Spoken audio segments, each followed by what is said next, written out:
Bismillahirrahmanirrahim.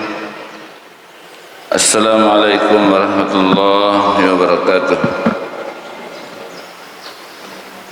Alhamdulillahi rabbil alamin. Wa bihi nasta'inu ala umuri dunya waddin. Wassalatu wassalamu ala asyrafil anbiya'i wal mursalin wa ala alihi wa sahbihi wa man tabi'ahum bi ihsanin ila yaumiddin. Amma ba'd. Masyarakat muslimin wal muslimat jamaah subuh yang dirahmati oleh Allah Subhanahu wa taala. Alhamdulillah, kita kembali menghaturkan puji syukur kita kehadirat Allah Subhanahu wa taala karena pada subuh hari ini kita masih diberikan nikmat kesehatan, kekuatan dan kesempatan untuk melaksanakan salat subuh secara berjamaah. Salawat Bapak salam ala Nabi Muhammad sallallahu alaihi wasallam, Nabi yang merupakan uswatun hasanah bagi kita semua. Pada pertemuan lalu kita telah membahas tentang kredit, ya, jual beli kredit. Sekarang ini kita masih membahas tentang riba dain yang kemungkinannya riba dain di dalam bank syariah. Biasa kiasan dana talangan haji. Biasanya di umat selenge semua digaga kapang tahu seleng dia namarudani untuk bersiarah ke Baitullah. Kita semua ini selalu merindukan bersiarah ke Baitullah untuk menunaikan rukun Islam yang kelima. Sebagai bukti adanya Allah Subhanahu wa taala, wa idh ja'alnal baita mathabatan linnas, dan ingatlah ketika kami menjadikan rumah itu Baitullah Ka'bah tempat manusia datang kepadanya dan ingin kembali kepadanya. Demi capai cita-citanya masyarakat muslimin yang dirahmati oleh Allah Subhanahu wa taala, berbagai macam caranya orang yang kena menabung setiap bulan, apalagi di Makokoi. Menurut yang kali-kali kau mendaftar ke Makokoi haji, mungkin kita naik 35 tahun yang akan datang. Karena mengarisang haji. Ada juga namanya dana di bank, maka bank itu membuka namanya dana talangan haji. Bahkan dana talangan haji ini dibuka oleh bank syariah, oleh Dewan Syariah Nasional. Nasabah yang mana tu banknya? Ya, semua bank syariah atau lembaga keuangan syariah, angka mana ngasena Dewan Syariah Nasionalnya.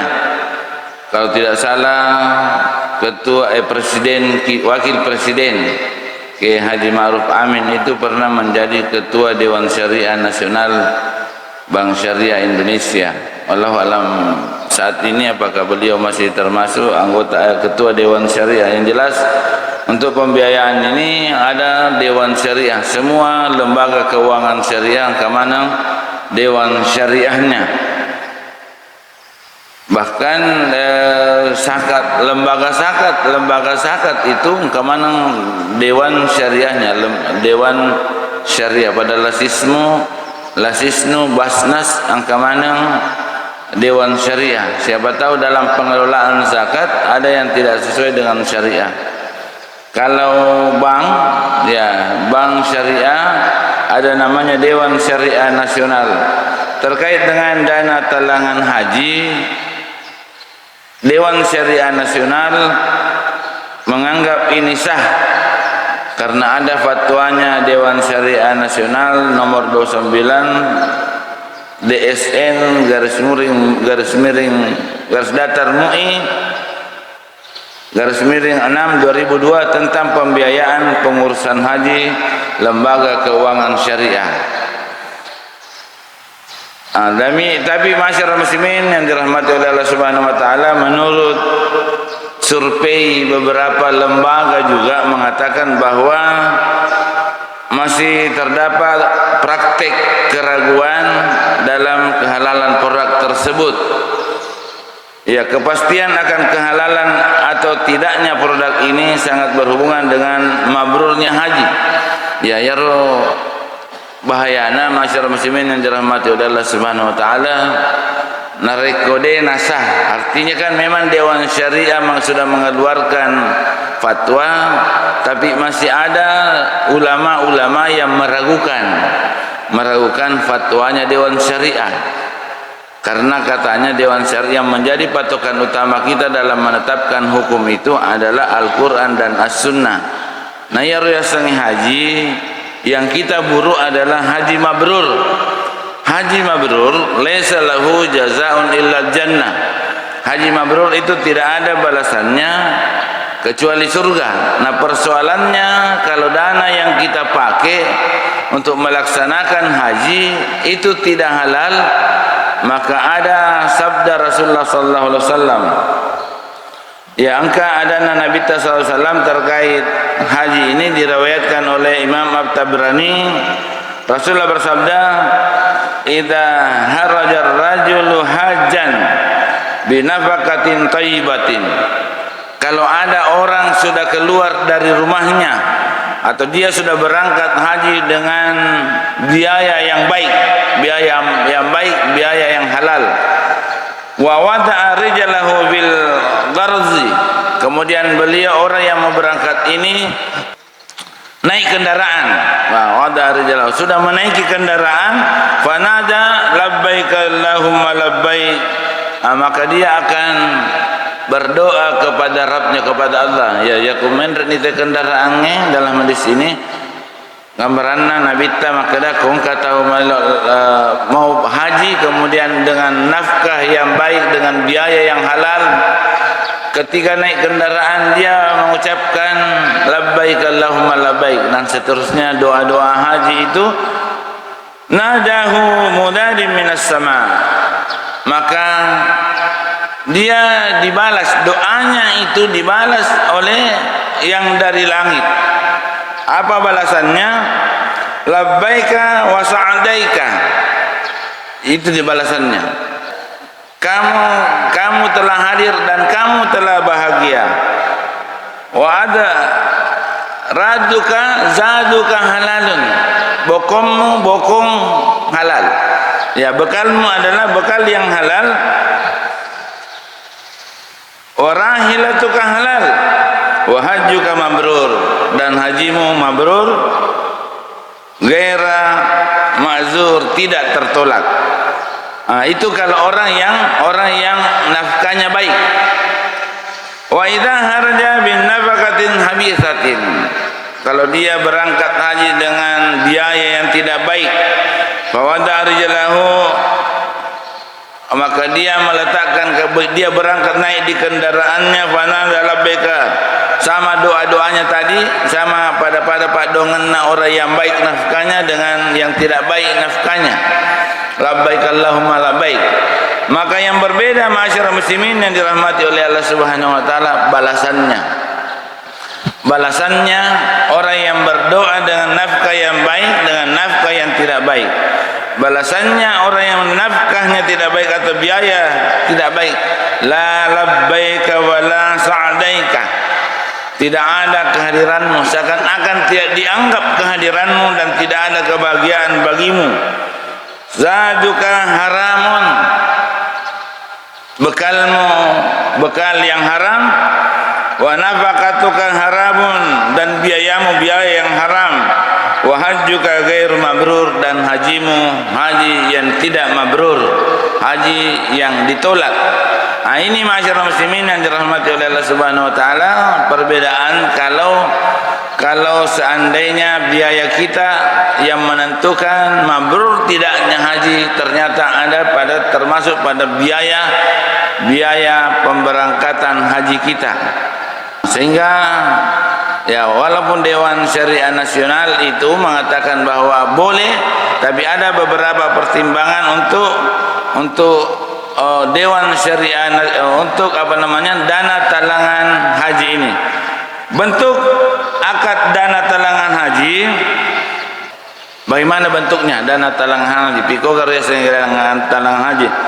Seorang yang ingin mendaftar haji datang ke salah satu lembaga keuangan syariah, lalu mendaftarkan diri untuk haji dengan membuka rekening tabungan haji minimal 500.000. Jadi lauki lembaga keuangan syariah mendapat 500.000. Tapi napai mendaftar? Jadi kemudian masyarakat muslimin yang dirahmati oleh Allah Subhanahu wa taala, untuk mendapatkan kepastian, biasa ini makada angka pakadera. Ya, angka pakadera tatu napaya sekijoka kowe mendaftar na depa pakadera depa nerisnya. Untuk mendapatkan kursi untuk tahun berapa, maka iya jadi kursi dan tahun berapa. Untuk mendapatkan kursi di kapal dan tahun berapa, maka ia harus melunasi sebanyak 20 juta rupiah.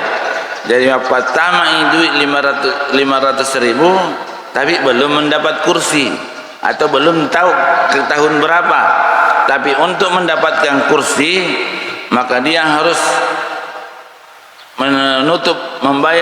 menambah melunasi sebanyak 20 juta. Bank dapat memberikan dana talangan. Nah, okoni 20 juta bank memberikan dana.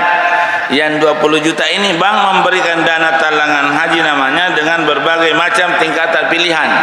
Ada 10 juta, ada 15 juta, ada 18 juta rupiah. Kalau pendaftar memilih talangan 18 juta rupiah, berarti ia mengeluarkan dana tunai sebesar 2 juta rupiah. Magina 2 juta rupiah, asal bank menutupi 18 juta rupiah. Kasarnya banknya pinrengi 20 juta 18 juta. Nah, ini yang harus ditalangi, ditutupi dulu, dilunasi 20 juta. 20 juta. Karena dia tidak punya uang, jadi bank yang pinjamkan dulu 18 juta. Kurangnya nawajak bank 18 juta, berarti dia karena 20 juta yang harus dibayar, dia siapkan, dia lunasi lagi, tambah lagi 2 juta. 2 juta duit. Nah, ditambah 500 lagi tadi pembukaan rekening, sisanya adalah pinjaman di bank sebanyak 18 juta rupiah. Dan 18 juta rupiah ditutupi oleh keuangan syariah untuk mendapatkan kursi, ya, mendapatkan tahun keberangkatannya. Kemudian orang yang mau berangkat haji, yang mendaftar haji tadi ini akan membayar secara angsuran, ya, cicil selama 1 tahun ditambah dengan biaya administrasi sebanyak 1.500.000 rupiah, sehingga yang harus dibayar ke lembaga keuangan syariah adalah 19.500.000. Kenapa bertambah pada 18 juta nih? Ada biaya administrasi, katanya biaya administrasi 1.500.000. Jika dalam setahun, masalahnya jika dalam setahun dana talangan itu tidak bisa dilunasi, maka dikenakan biaya administrasi baru. Begitu seterusnya. Kalau mendaftar 15 juta rupiah, artinya mendaftar minta ditalangi 15 juta rupiah, berarti bank membayarkan 15 juta rupiah. Yang mau berangkat haji menambah 5 juta rupiah untuk dapat kursi, untuk dapat tahun pemberangkatan. Ya, dapat kursi tahun pemberangkatan. Kemudian dilunasi, dicicil yang 15 juta ini, ada lagi biaya administrasinya, ditambah dengan biaya administrasi sebanyak 1.300.000. Jadi yang dia harus cicil di bank adalah 16.300.000 rupiah. Ada tambahannya. Kalau yang 10 juta rupiah, berarti ya dia harus bayar ke bank 10 juta rupiah. Yang dia pinjam di bank adalah 10 juta rupiah, karena 20 juta yang akan dibayar. Kemudian masyarakat muslimin yang dirahmati oleh Allah Subhanahu wa taala, dia harus cicil iko bangai sebanyak 11 juta rupiah, biaya administrasinya 1 juta. Ya, kalau kita melihat ini tinjauannya secara fikih, kita dilihat secara kaidah fikih, tinjauan fikih. Dalam produk dana talangan haji ada 2 akad yang digabung. Jadi dua akad dalam dana talangan haji. Yang pertama adalah al-qard, akad simpan pinjam. Ya, pinjam meminjam dalam bentuk pemberian dana talangan. Jadi kigai pinjaman ya nalengi pinjaman 15 juta atau 18 juta atau 10 juta. Kemudian dari bank mendapat pinjaman, dan akad yang kedua adalah ijarah, jual beli jasa dalam bentuk ujrah atau fee administrasi yang diberikan oleh pendaftar haji sebagai pihak terutang kepada bank. Jadi 2, yang pertama adalah pinjaman uang, yang kedua adalah jasa menguruskan haji, memberikan jaminan haji. Dalam hadis ma'asyiral muslimin kita sudah pernah bahas sebelumnya bahwa Nabi sallallahu alaihi wasallam melarang adanya satu transaksi 2 akad. Berdasarkan hadis la yahillu salafun wa bai'un, tidak halal menggabungkan akad pinjaman dan akad jual beli. Dan akad ijarah termasuk adalah akad jual beli. Akad sewa menyewa itu termasuk akad jual beli. Apa yang dibeli adalah jasa. Jadi yang dijual tadi jasa. 2 akadnya, akad pertama adalah pinjam al-qard, yang kedua ijarah jasa. Dia memberikan jasa mengurus hajinya, narusukan haji. Yang kedua napindrang itu duit. Jadi 2 akad. Apa yang dilarang? Akad jual beli dan akad jasa, akad pinjaman. Ya bahaya ku akad pinjaman digabung dengan gabungi akad pinjaman dengan akad jual beli, akan salah sedikit lari ke riba. Makanya Nabi dari awal sudah melarang la yahillu salafan wa bai'an, tidak halal dalam satu transaksi ada 2 akad, ada satu akad jual beli dan ada akad pinjaman. Nah, di sini akad talangan haji masyarakat muslimin yang dirahmati oleh Allah Subhanahu wa taala, akad jual belinya adalah menjual jasa, bank yang menjual, kemudian yang membeli adalah orang yang mau naik haji, kemudian pinjaman. Selain hadis di atas, para ulama juga jelas sepakat haramnya penggabungan akad pinjaman dan jual beli. Ijma ini disepakati, jadi ijma ulama itu mengatakan bahwa umat Islam telah sepakat bahwa boleh hukumnya jual beli dan utang piutang yang terpisah.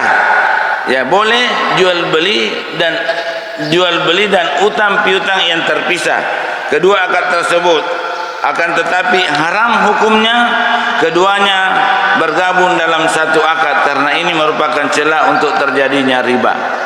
Masyarakat muslimin, pernyataan itu hampir semua disampaikan oleh ulama. Jadi jumhur ijma ulama itu sepakat bahwa tidak haram hukumnya menggabung 2 akad.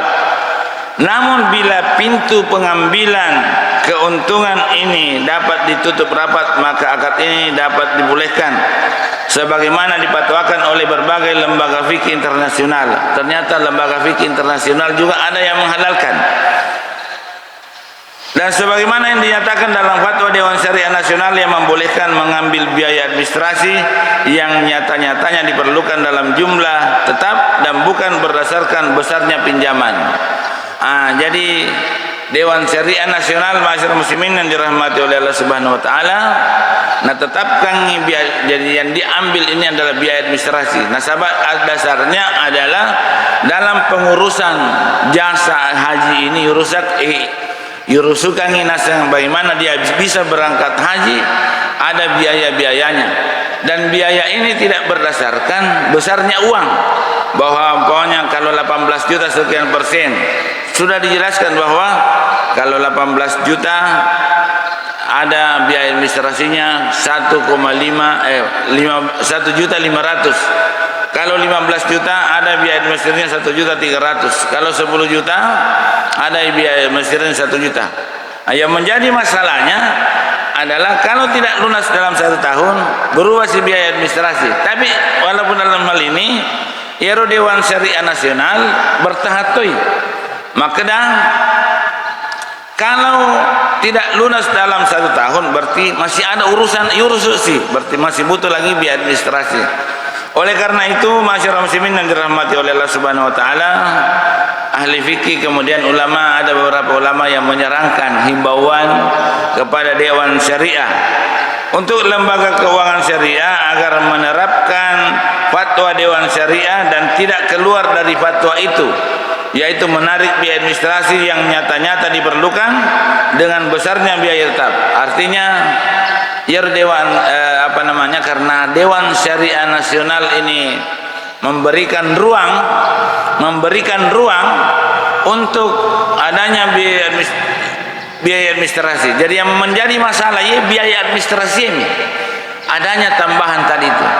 Oleh karena itu ulama menghimbau kepada Dewan Syariah, lembaga keuangan syariah, memang mengambil hanya biaya administrasi, bukan mencari keuntungan, memang mengambil biaya administrasi.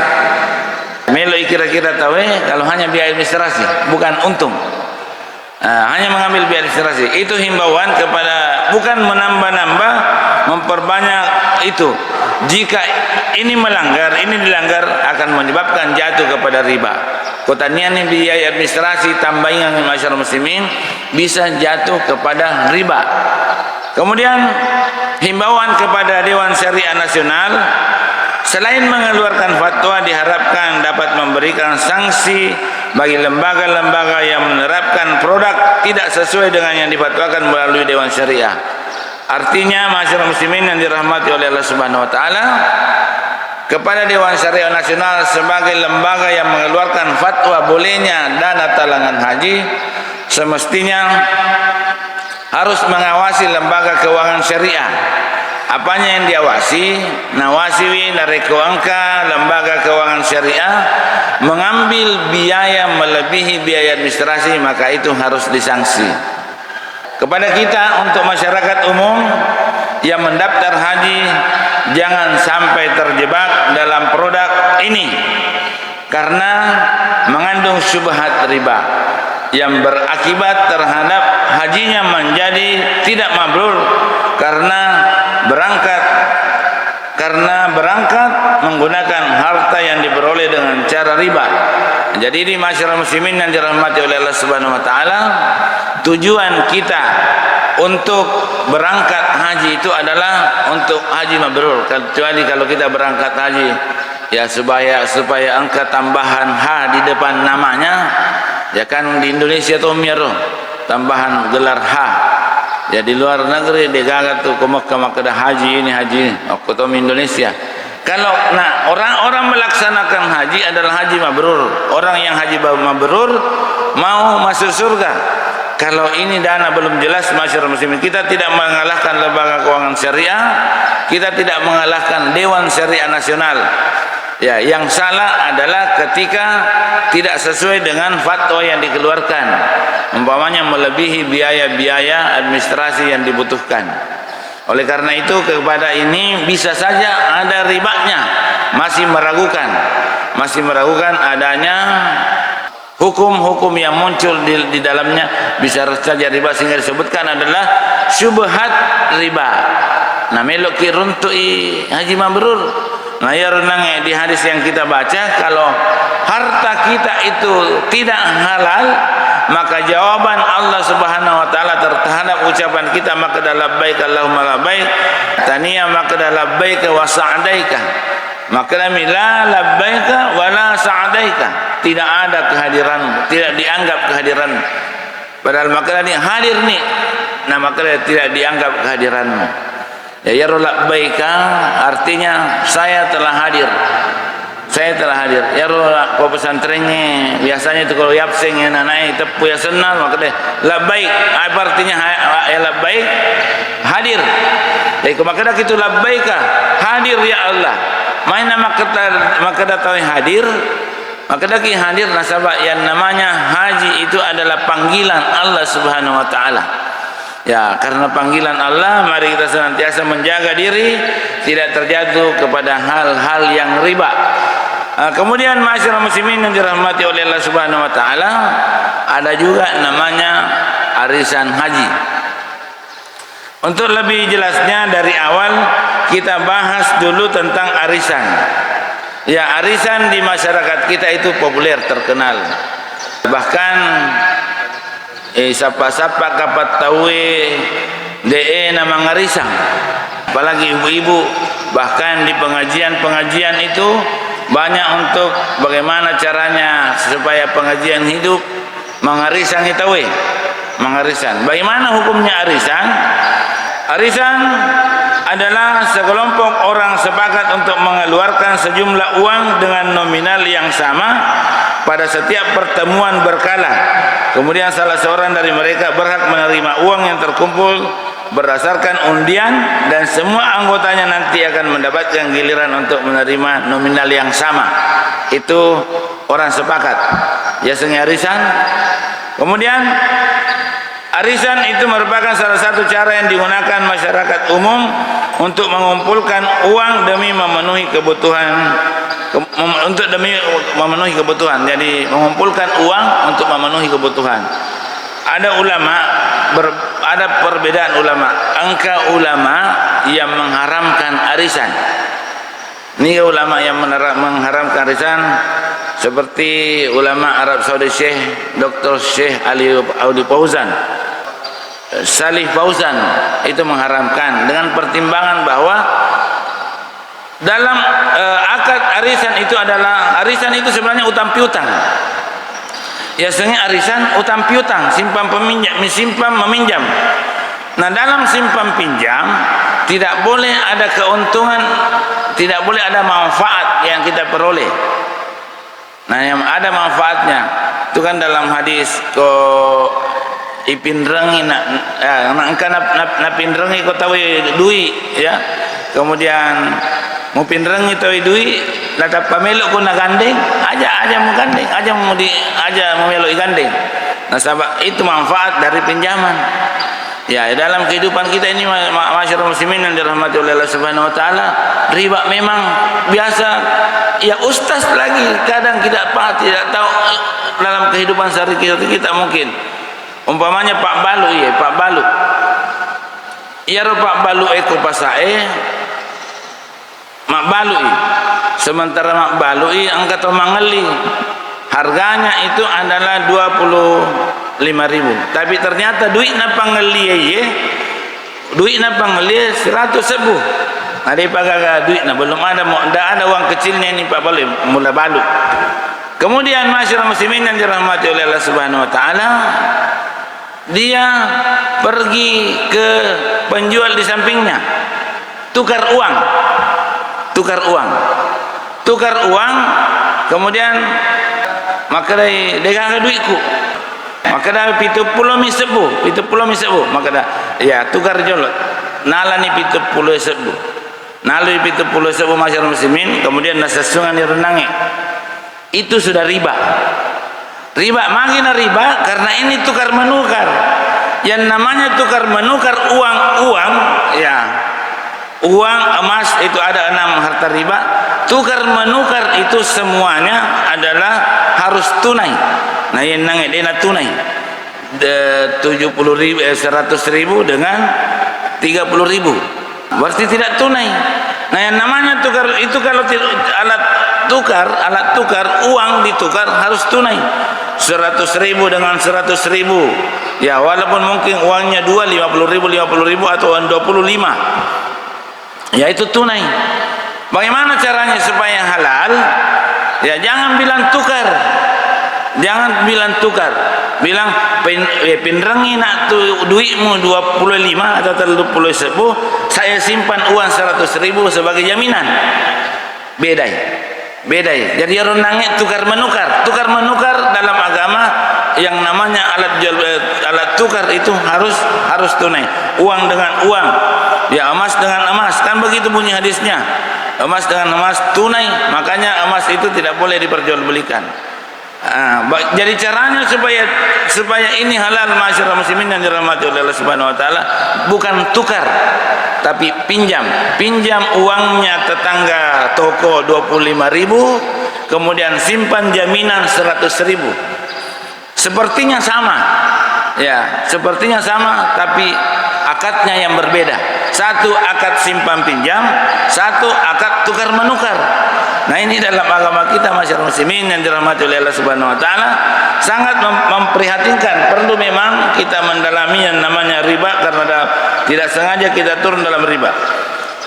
Kemudian ada juga ulama, jadi tadi diharamkan oleh Syekh Ali Fauzan dengan dasar bahwa ya rokok ipin reng itawe, tapi harus ada jaminan ya rotawe, harus tu engke jancina makala melotoki na pinreng imatu kama komito warisange ya ro warisange iya ro tau de panaruntu ya pasti mengharapi runtuk to imatu. Itu dianggap sebagai harapan untuk mendapatkan keuntungan, mendapatkan manfaat, makna pasti angka tomatu runtuh, artinya ada jaminan bahwa dia juga akan naik.